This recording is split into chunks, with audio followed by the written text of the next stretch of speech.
చలమఖిలోన్నతము అదివో బ్రహ్మాదుల కపురూపము.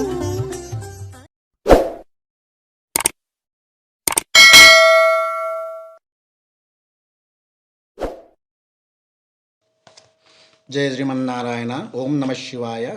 మనం ముందుగా పూజా గదిని అలంకరించుకున్న తర్వాత ఆ స్వామివారి యొక్క ఫోటో కానీ శివపార్వతులు ఇద్దరిది ఆ యొక్క మన పీఠ మీద ఆసీనులుగా చేసి ఇక మనం పూజ సామాగ్రి అవన్నీ అక్కడ పెట్టుకున్న తర్వాత మీరు పూజ చేయడానికి ముందు పూజ చేసిన తర్వాత కానీ పూజ మనం స్టార్ట్ చేసిన తర్వాత, ఎందుకంటే అందరూ మీకు బ్రాహ్మణులు అందుబాటులో ఉండరు కాబట్టి ఈ యొక్క కథ వింటూ మీరు ఇంట్లోనూ పూజ చేసుకోవచ్చు. ఈ పూజ చేసుకుంటే ఈ యొక్క కథ వింటే కేదారేశ్వర వ్రతకల్పము, ఈ యొక్క కేదారేశ్వర స్వామి యొక్క వ్రతకల్పము వింటే మీకు ఎన్నో రేట్ల పుణ్యం కలుగుతుంది, స్వామివారి అనుగ్రహం ఉంటుంది. మీరు చేసే పనులు కానీ తర్వాత ఏవైనా కానీ మీకు చాలా చక్కటి అయిన ఫలితాలు ఉంటుంది. మీకు ఇప్పుడు నేను కొంతమంది ఎంతమంది మనకు నోములు నోచి ఎట్లా చేస్తారు అని చెప్పానంటే, ఈ వ్రతము ఇప్పుడు కలియుగంలో ఎట్లా అని చెప్పంటే, కలియుగంలో కన్యలు అని చెప్పంటే, కన్యలు అంటే పెళ్లి కాని అమ్మాయిలు ఉంటే వారికి కళ్యాణం జరుగును. గొడ్రాలు నోము అంటే మన గ్రామాలలో నోము అంటాము, వ్రతము అంటాము. అయితే గొడ్రాలు అని చెప్పంటే పిల్లలు లేని వాళ్ళు ఉంటారు కదండి, వాళ్ళు కూడా ఈ యొక్క నోము నోమితే వారికి పిల్లలు కలుగుతారు. వితంతువులు నోమితే భాగ్యము కలుగును. ఎవరెవరు కోరికలు దలిచి నోమితే ఆయా కోరికలు మీరు పొందుతారు. మరియు మీకు బాగా చాలా దరిద్రం కడు పేదరికం గిట్ట ఉన్నట్టయితే మీరు వారు ఈ కడు పేదరికంలో ఉన్నారైతే ఈ యొక్క నోము నోమితే వారి యొక్క అష్టైశ్వర్యాలు వాళ్ళకు కలుగుతాయి. ఈ వ్రతం ప్రతి సంవత్సరం తప్పకుండా ఎవరు నోమినా ధన కనక వస్తు వాహనములు కలిగి పౌత్రాభివృద్ధి కలిగి వర్ధిల్లుతూ ఉంటారన్నమాట.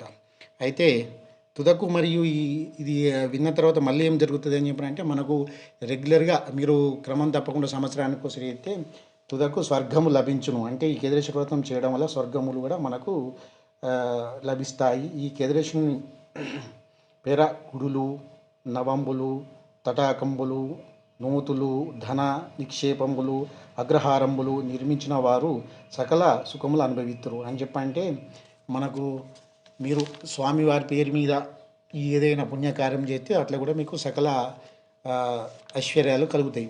అయితే దీనికి ఒక కథ ఉంది. ఎందుకు ఇది వ్రతం నోము చేయాలి అని చెప్పారంటే, మన కలియుగం ప్రారంభం అయినప్పటి నుంచి వారికి ఎక్కువగా కలియుగ పురుషుడు యొక్క అక్కడ అతని యొక్క ప్రవాహం, అతని యొక్క రూపం ఉంటుంది కాబట్టి కలియుగ పురుషుడు అంటేనే ఇక మన భాషలో చెప్పాలంటే ఇక దయ్యము అని చెప్పన్నట్టు. అంటే మనం అంటారు కదా, నేను పోతే ఒక కర్మ ఫలితం నాకు బాగలేదండి, ఇట్లా వెళ్తున్నాను నేను నేను దారి వెంట నడుస్తూ ఉంటే ఒక పోట్రాయి మనకు తగిలింది అనుకోండి, ఏదో నా కర్మ ఫలితం ఉన్నది, లేదా చిన్న యాక్సిడెంట్ అయింది ఇది ఉన్నది అని చెప్పంటే, అది జరగడానికి మీకు పూర్వం ఉన్న జరుగుతున్న పూర్వము మీకు ఏదైతే ఉందో కర్మ ఫలితం అది ఈ జన్మలో అనుభవిస్తూ ఉంటారన్నమాట. అయితే ఇది ఎందుకు ఇట్లా జరుగుతుందని చెప్పి మీరు కర్మ ఫలితము అని చెప్పని అంటారు. వీటన్నిటిని పోగొట్టాలంటే మన యొక్క శివ అనుగ్రహం మనకు ఉండాలి. స్వామివారికి అమ్మవారి యొక్క దుర్గాదేవి, పార్వతీదేవి అన్ని మన రకరకాల పేర్లు పెట్టి పిలుచుకుంటాం. అమ్మవారికి కానీ అలా ఎన్నో రకాల పేర్లు పెట్టి పిలుచుకుంటాం. ఈ యొక్క కేదారేశ్వర వ్రతము చేస్తే శివనకు పార్వతులకు ఇద్దరికి మనము వారి యొక్క అనుగ్రహం మనం తీసుకుంటాము. అయితే ఈ యొక్క కలియుగంలో ఇంతకుముందు చెప్పినట్టు కలియుగ పురుషుడి యొక్క ఆయనది ఉంటుంది కాబట్టి ఆయన ఏందని చెప్పంటే, భగవంతుని మనం పూజించడానికి వెళుతుంటే ఆయన ఏం చేస్తారంటే మన మనసులు ఆయన రిటర్న్ ఇగ్గుతూ ఉంటాడు అన్నమాట. అంటే ఇప్పుడు ఇతడు భగవంతుని పట్ల వెళ్ళొద్దు, వీళ్ళు నా దారిలో ఉండాలంటే పాపాలు చేయాలి, ఇవన్నీ చేసి అని చెప్పని ఆయన యొక్క ఆలోచన. ఎందుకని చెప్పండి, అందరినీ పాపగ్రహితలను చేయాలని చెప్పని కలియుగ పురుషుడు కంకణం కట్టుకొని ఇది కలియుగం, అతని కలియుగం కాబట్టి దీన్ని కలియుగము అని చెప్పని పిలుస్తారు. పిలిచిన తర్వాత ఇప్పుడు ఏం జరుగుతుందని చెప్పంటే, ఎక్కువ పాపాలు చేసి మద్యము, మాంసము ఇవన్నీ తినుకుంటూ ఇది చేస్తూ తర్వాత అగత్యాలు స్త్రీల మీద ఇవన్నీ వీళ్ళు చేసుకుంటూ పోతారు కాబట్టి వీళ్ళ పాపాలు పెరిగిపోయి వీళ్ళందరూ ఎక్కువగా ఆ నరకానికి అంటే యమలోకంలో వెళ్తూ ఉన్న తర్వాత అప్పుడు అక్కడ ఉన్న యమధర్మరాజు చూసి అయ్యో ఇంతమంది ఇంతమంది పాపులందరూ ఇక్కడికి వస్తున్నారు, వీళ్ళు పాప విముక్తి చేయాలని చెప్పిన ఆలోచనతోటి బ్రహ్మదేవుని దగ్గరికి వెళ్తాడు. బ్రహ్మదేవుని దగ్గరికి వెళ్ళిన తర్వాత బ్రహ్మను ఆయన అడుగుతాడు, స్వామి ఇట్లా మాకు ఎక్కువ మంది నా యొక్క లోకమునికి వస్తారు, వాళ్ళు అక్కడ మాకు అంటే మన స్థలం కూడా లేదు, వారిని అందరికీ పుణ్యాతులు చేయడానికి ఒక ఉపాయం చెప్పండి అని చెప్తే అప్పుడు బ్రహ్మదేవుడు ఇది కేదరేశ వ్రతం చేయిస్తూ వీళ్ళు ఇన్ని పాపాలు చేస్తారు, కేదరేశ వ్రతం చేస్తే వీరు పుణ్యాతిథులుగా మారుతారు కాబట్టి ఇది కేదరేశ వ్రతం చేయించాలని చెప్పని అప్పుడు కశ్యప బ్రహ్మకు పిలిచి ఆయన చెప్తాడు. కశ్యప బ్రహ్మ చెప్పిన తర్వాత కశ్యప బ్రహ్మ మళ్ళీ భూలోకంకి వెళుతాడు. వెళ్ళిన తర్వాత ఇది ఒక కథ మీకు చెప్తున్నా, ఇది ఏం జరిగిందని చెప్పని కథ చెప్తున్నా. ఇలా 1వ ఎపిసోడ్ ఉంటుంది, ఇలా 2వ ఎపిసోడ్ ఉంటుంది. ఈ కథ పూర్తి అవుతుందా కాదా అని చెప్పని మీకు పూర్తిగా వివరిస్తాను. అక్కడ కశ్యప బ్రహ్మ ఈ భూలోకానికి వచ్చిన తర్వాత ఏది కాంతార విష్ణుడు అంటే ఒక పట్టణము పాలిస్తున్న కాంతార విష్ణుని దగ్గరికి వస్తాడు. ఆ యొక్క రాజు దగ్గరికి వచ్చిన తర్వాత రాజు యొక్క ఈ కశ్యపుణ్ణను ఎదుర్కొని ఆయన యొక్క రాజ మర్యాదలు చేసి తీసుకొని ఆ యొక్క సింహాసనం మీద కూర్చుండబెట్టి స్వామి మీరు వచ్చిన పని ఏమి అని చెప్పని అడుగుతాడు. అడిగిన తర్వాత నేను వచ్చిన పని కేదరేశ వ్రతము బ్రహ్మ ఆజ్ఞ మేరకు నేను ఈ భూమికి వస్తిని, నేను కేదరేశ వ్రతం చేయించడానికి ఇక్కడికి వస్తుంది అని ఆయనకు వివరించి చెప్తారన్నమాట. ఎవరికి? ఈ రాజుకు చెప్పిన తర్వాత ఆ రాజు ఆ యొక్క వ్రతం ఆచరించి వారి యొక్క రాజ్యంలో ఉండే ప్రజలందరి చేత ఈ యొక్క వ్రతాన్ని ఆచరింపచేస్తాడు. తర్వాత ఆయన అక్కడి నుంచి మళ్ళీ ఉజ్జయిని మహంకాళి పట్టణంకు వెళ్తాడు. ఉజ్జయిని మహంకాళి పట్టణంకి వెళ్ళిన తర్వాత అక్కడ విక్రమాదిత్యుండ అని చెప్పని మరి ఒక రాజు ఉండెను. ఆ రాజుకు ఈ యొక్క కేదరేశ వ్రతం గురించి చెప్పి ఇది ఒక కేదరేశ వ్రతం మీరు చేయాలి, ఈ వ్రత కల్పం చేసినట్లయితే వీళ్ళు అది పుణ్యాతిథులై వీరు శివలోకంబనకు వెళుతారు కాబట్టి మీరు అందరూ ఇది చేయాలని చెప్పని అప్పుడు వారికి వివరిస్తాడు. వివరించిన తర్వాత ఆయన కూడా ఆ రాజు కూడా ఈ యొక్క వ్రతాన్ని ఆచరించి ఆ యొక్క ప్రజల చేత ఈ యొక్క నోమును చేయిస్తాడు. చేసిన తర్వాత అప్పుడు ఆ యొక్క ప్రజలను వాళ్ళందరినీ దీవించి మరి ఈ కశ్యపుడు మళ్ళీ దారి వెంటూ వెళ్తూ ఉండగా అక్కడ ఒక విప్రుండు అని చెప్పని బ్రాహ్మణుడు ఇతనికి ఎదురుగా వస్తాడు. ఎదురుగా వచ్చిన తర్వాత ఈయన ఎందుకు కట్టిక దరిద్రుడు, అతనికి ఏమి లేదు, కానీ అతనికి ఈ దరిద్రం ఉండడం వల్ల అతనికి ఈ యొక్క కేదరేశ్వర వ్రతం చెప్తాడు. చెప్పినంత మాత్రాన ఆయన వెంటనే సమ్మతించి వెళ్ళి ఆ యొక్క వ్రతం చేస్తాడు. చేసిన తర్వాత చేసిన తర్వాత ఆయనకు మంచి ద్రవ్యము, డబ్బు, కనక అన్ని యొక్క వస్తువులు ఆయనకు వస్తాయి. వచ్చిన తర్వాత అప్పుడు అతనికి ఒక ఇద్దరు కుమార్తెలు ఉంటారు. ఒక ఆమెనేమో పుణ్యావతి, రెండో అమ్మాయి ఏమో భాగ్యవతి. వీళ్ళు ఉన్న తర్వాత అయితే పుణ్యావతినేమో విష్ణుండు అది కాంతార విష్ణుండు అతనికి ఇచ్చి వివాహం చేస్తాడు. రెండో అమ్మాయి ఏమో భాగ్యవతిని ఈ విక్రమాదిత్యునికి ఈ వివాహం ఇచ్చి చేస్తాడు. చేసిన తర్వాత ఇక్కడ భాగ్యవతి ఒక తప్పు చేస్తుంది. ఈ కేదరేశ వ్రతం చేసేటప్పుడు ఒక తప్పును ఆమె చేస్తుంది. ఆమె ఏం చేసిందని చెప్పంటే, మనం ఇంట్లో అలంకరించుకున్న తోరణాలు ఉంటాయి, ఏది స్వామివారికి పూజ చేయంగా నోయంగా చుట్టూ మనం మామిడి తోరణాలు కడతాం కదా, ఆ మామిడి తోరణాలను కొన్ని ఒక 2-3 రోజులకు అవి ఎట్లా అయినా కుళ్ళిపోతాయి, మన తెల్లబడిపోతాయి, అంటే ఎండిపోయి తెల్లబడిపోతాయి.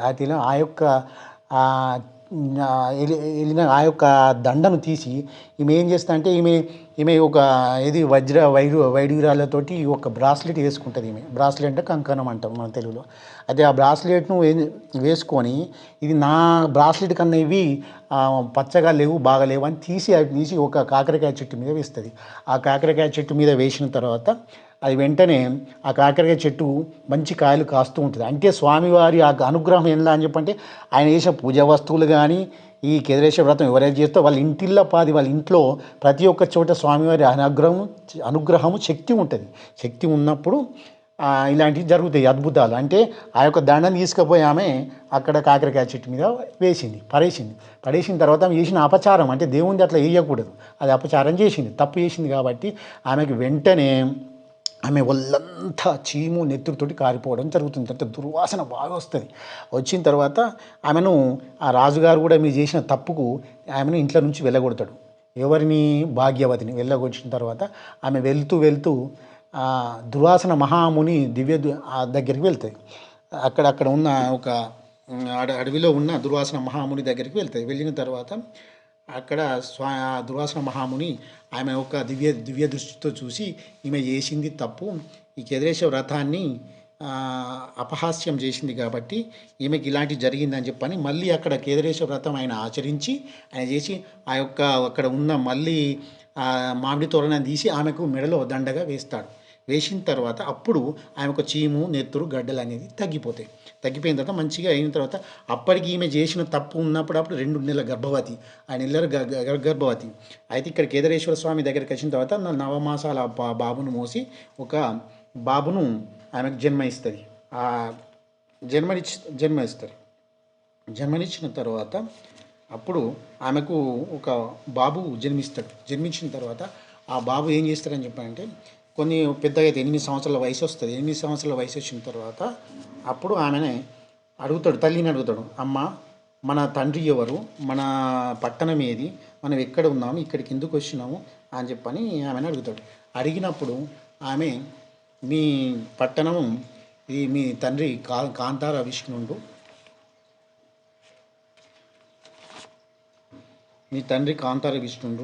మీ పెద్ద తండ్రి విక్రమాదిత్యుండు అని చెప్పని ఆమె వివరణ ఇచ్చుడు జరుగుతుంది. అంటే మీ తండ్రి విక్రమాదిత్యుడు అని వారి యొక్క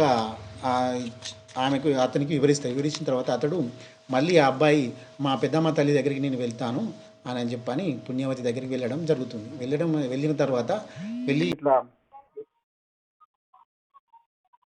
వెళ్ళిన తర్వాత అక్కడ ఇట్లా పరిచారకులు ఉంటారు కదా, మన ఏది రాజద్వారం దగ్గర ఉన్న తర్వాత మీరు ఎవరని అడగగా మా అమ్మ నేను పుణ్యవతి యొక్క భాగ్యవతి యొక్క కొడుకును ఇక్కడికి వచ్చినాను అని చెప్పని మా పెద్దమ్మ తల్లికి చెప్పాలి మీరు అని చెప్పగా ఆమె ఈ యొక్క సమాచారం తీసుకువెళ్ళి అక్కడికి చెప్పడం అనేది జరుగుతుంది. జరిగిన తర్వాత అక్కడ పెద్దమ్మ తల్లి తీసుకొని ఆ అబ్బాయికి మా మర్యాదలు చేసి భోజనం పెట్టి అన్ని పెట్టి కొన్ని రోజులు ఉంచుకొని కొంత ద్రవ్యం ఇచ్చి పంపిస్తుంది. మళ్ళీ తిరిగి ఎక్కడికి? వీళ్ళమ్మ దగ్గరికి పంపించిన తర్వాత ఈయన మధ్యలో వెళ్తూ ఉంటారు. ద్రవ్యం అంటే డబ్బులు, నగలు, అన్ని రకాల ఇచ్చి పంపుతారు. పంపిన తర్వాత ఈయన వెళ్తూ ఒక దారి మధ్యలో కూర్చొని ఆహారం ఆకలిస్తుంది కాబట్టి ఒక సెలయేరు పక్కన కూర్చొని ఆహారం తింటూ ఉన్నప్పుడు అప్పుడు ఆ కేదారేశ్వరుడు ఏం చేస్తాడని చెప్పంటే ఈ యొక్క ద్రవ్యమును మాయం చేసిన తర్వాత అయ్యో ఇలా మాయమైపోయిందని చెప్పని తిరిగి మళ్ళీ పెద్దమ్మ దగ్గరికి వెళ్తాడు. పెద్దమ్మ దగ్గరికి వెళ్ళిన తర్వాత మళ్ళీ వివరణ చెప్తాడు. ఇవంతా వివరించి చెప్తాడు. చెప్పిన తర్వాత మళ్ళీ కొన్ని రోజులు ఉంచుకొని మళ్ళీ ద్రవ్యం ఇచ్చి మళ్ళీ పంపుతుంది రిటర్న్.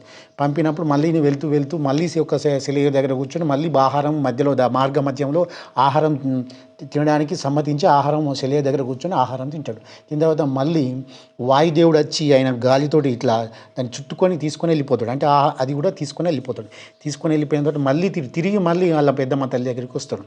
వచ్చిన తర్వాత అమ్మ ఇట్లా జరిగిందని మళ్ళీ చెప్తాడు. చెప్పిన తర్వాత ఆమె మళ్ళీ సంతోషించి సరే అని చెప్పని తీసుకొని మళ్ళీ అతనికి మళ్ళీ ఒక వారం రోజులు 10 రోజులు ఉంచుకొని కొన్ని రోజులు ఉంచుకొని మళ్ళీ తిరిగి ద్రవ్యం ఇచ్చి మళ్ళీ పంపుతారు. మళ్ళీ పంపిన తర్వాత మళ్ళీ మార్గ మధ్యంలో దొంగలు వచ్చి ఈ యొక్క ద్రవ్యంను తీసుకొని మళ్ళీ వెళ్ళిపోతారు. వెళ్ళిపోయినాక మళ్ళీ ఇంటికి వస్తాడు.